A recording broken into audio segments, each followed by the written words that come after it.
Especialmente en la época inmediatamente después del Concilio Vaticano II, se puso de moda una expresión que ciertamente tiene mucha verdad teológica, mucha verdad bíblica y, como siempre, pues también es una expresión de la que muchas veces se ha abusado. Me refiero a la expresión los signos de los tiempos. Pero sí que es verdad que tenemos que leer los acontecimientos de la vida de cada día, sean los acontecimientos de la historia universal, como los de una diócesis, una familia, un matrimonio, una comunidad religiosa, una parroquia, una diócesis, donde quiera que se desarrolle la vida cristiana, a la luz de la palabra de Dios, pero vivida en el contexto en el que nos ha tocado vivir, que cada época, por supuesto, pues es diferente con sus circunstancias y sus peculiaridades. Y esto lo digo en razón del pasaje del Evangelio de hoy, Mateo 14, 13, 21, en el que escuchamos los sucesos, los acontecimientos inmediatamente posteriores a la muerte de Juan el Bautista, que fue decapitado en la cárcel por el rey Herodes. Dice así el pasaje evangélico: En aquel tiempo, al enterarse Jesús de la muerte de Juan el Bautista, subió a una barca y se dirigió a un lugar apartado y solitario. Al saberlo la gente, lo siguió por tierra desde los pueblos. Cuando Jesús desembarcó, vio aquella muchedumbre, se compadeció de ella y curó a los enfermos. Como ya se hacía tarde, se acercaron sus discípulos a decirle: Estamos en despoblado y empieza a oscurecer. Despide a la gente para que vayan a los caseríos y compren algo de comer.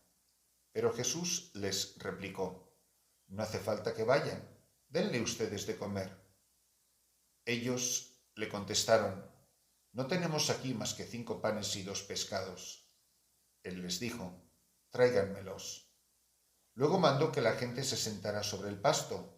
Tomó los 5 panes y los 2 pescados, mirando al cielo, pronunció una bendición, partió los panes y se los dio a sus discípulos, para que los distribuyera a la gente. Todos comieron hasta saciarse, y con los pedazos que habían sobrado, se llenaron 12 canastos. Los que comieron eran unos 5.000 hombres, sin contar a las mujeres y a los niños. Hemos escuchado muchísimas veces este pasaje de la palabra de Dios y ciertamente, por más que lo oigamos, siempre hay matices, siempre hay una riqueza nueva que ilumina nuestra vida, que alimenta nuestra vida espiritual y que nos ayuda en el camino de la vida y que nos ayuda en el entender y en el discernir los signos de los tiempos. ¿Qué dice este pasaje de la palabra en el contexto concreto de mi vida, en el contexto concreto de lo que está pasando en mi país, de lo que pasa en mi parroquia, en mi diócesis, en mi barrio, en mi lugar, en mi puesto de trabajo? Esta palabra, ¿cómo ilumina mi situación concreta? Lo primero que me llama muchísimo la atención es que Jesús no parece mostrar sentimiento alguno respecto de la muerte de su amigo, de su primo, de su pariente. Dice que en aquel tiempo, al enterarse Jesús de la muerte de Juan el Bautista, pero no expresa, dice, no se echó a llorar, no le dio una depresión, no dijo, decime dónde está enterrado para ir a rezar un responso. No, es un acontecimiento que él lo interpreta como una voz de Dios, como una voz del Padre hacia él. Y dice, sucede esto y él se pone en acción. Es como si la muerte de Juan el Bautista espolea su ministerio. Dice, subió a una barca y se dirigió a un lugar apartado y solitario.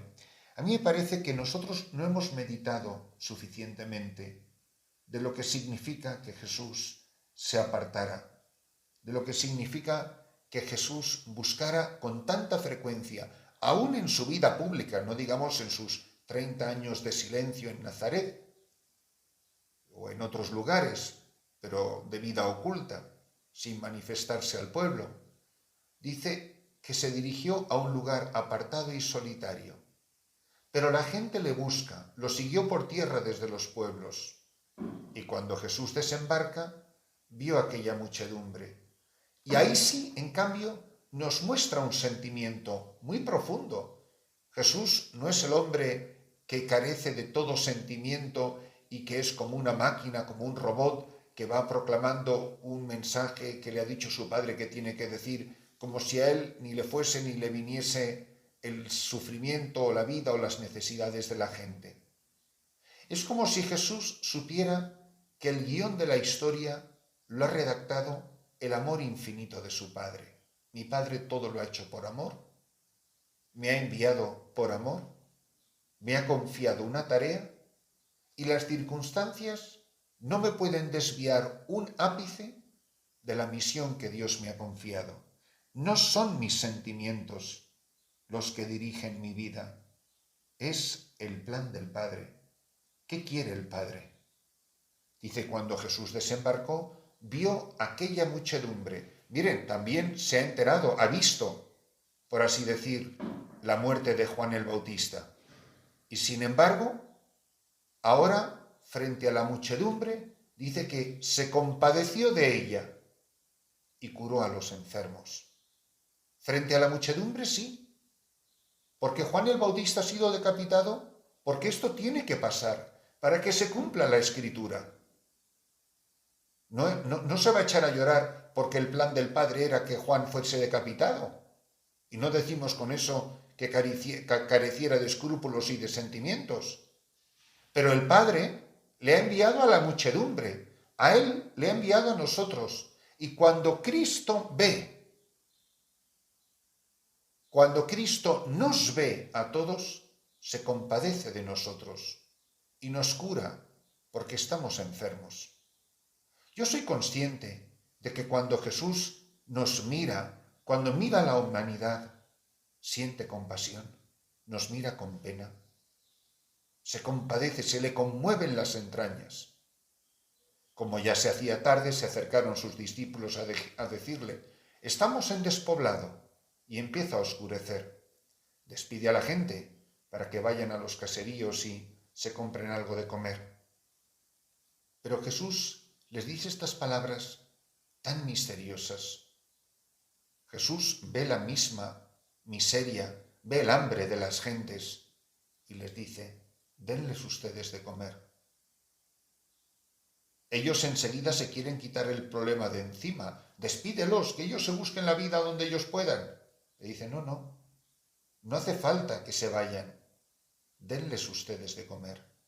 Esta es la misión de los discípulos. Esta es la tarea de la Iglesia, en nombre de Cristo. Que como Cristo nos sepamos conmover y compadecer ante la miseria, el hambre de las gentes, que como Cristo y con Cristo en medio nuestro sepamos curar a los enfermos y sepamos darles de comer. Enseguida se miran a sí mismos, como si Cristo nos diera a todos una tarea que tenemos que llevar a cabo con nuestras propias fuerzas. Pero no es así.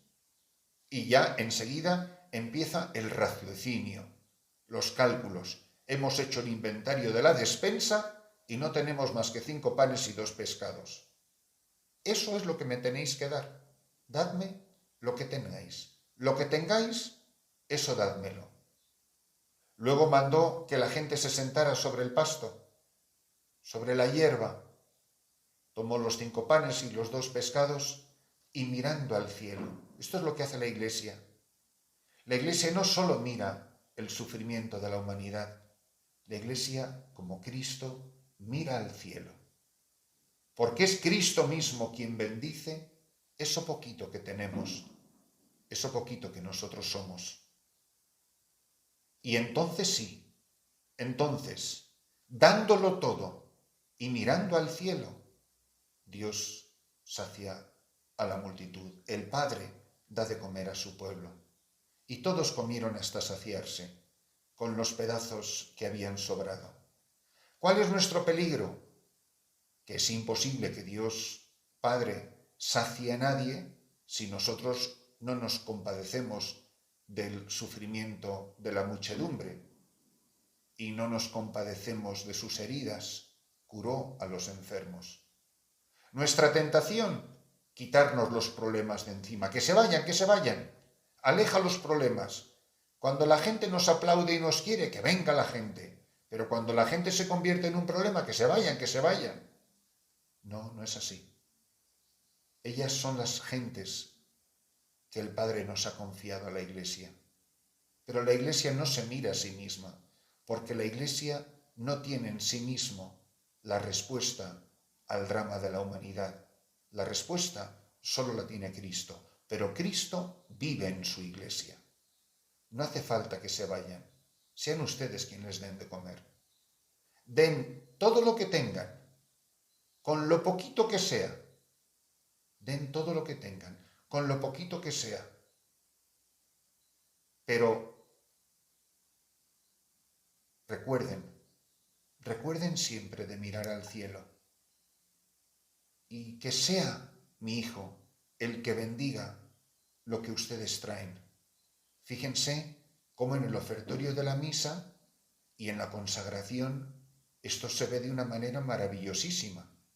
Si dejamos que sea lex orandi, lex credenti, si lo que nosotros creemos es lo que nosotros celebramos, entonces sí, bendito seas, Señor Dios del universo, por este pan. Te traemos el fruto y el trabajo de los hombres. Pero eres tú el que lo bendices, y eres tú el que lo conviertes en tu cuerpo y en tu sangre. Nada sin ti, nada sin nosotros. Si nosotros no traemos nuestro poco de pan y nuestro poco de vino, aquí ni siquiera hay milagro, porque no hay materia para el milagro. El milagro se realiza con lo poco que nosotros traemos, cuando alzamos la mirada al cielo y cuando nosotros permitimos que sea Cristo el que lo bendiga. Pero además, no es Cristo el que da de comer a la gente. Son ellos. Dice que Él lo bendice, lo multiplica y se lo da a los apóstoles. Dice que mirando al cielo pronunció una bendición, partió los panes y se los dio a los discípulos para que los distribuyeran. ¿Qué hace la Iglesia? Distribuir a manos llenas el milagro del Señor.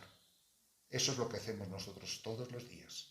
Eso es lo que hace la Iglesia todos los días. Lo que hacen los sacerdotes todos los días. Lo que hacéis vosotros los seglares todos los días. Cada uno en su lugar, cada uno en su tarea, cada uno en su misión. Sea mucho, sea poco lo que tengamos, que lo demos todo.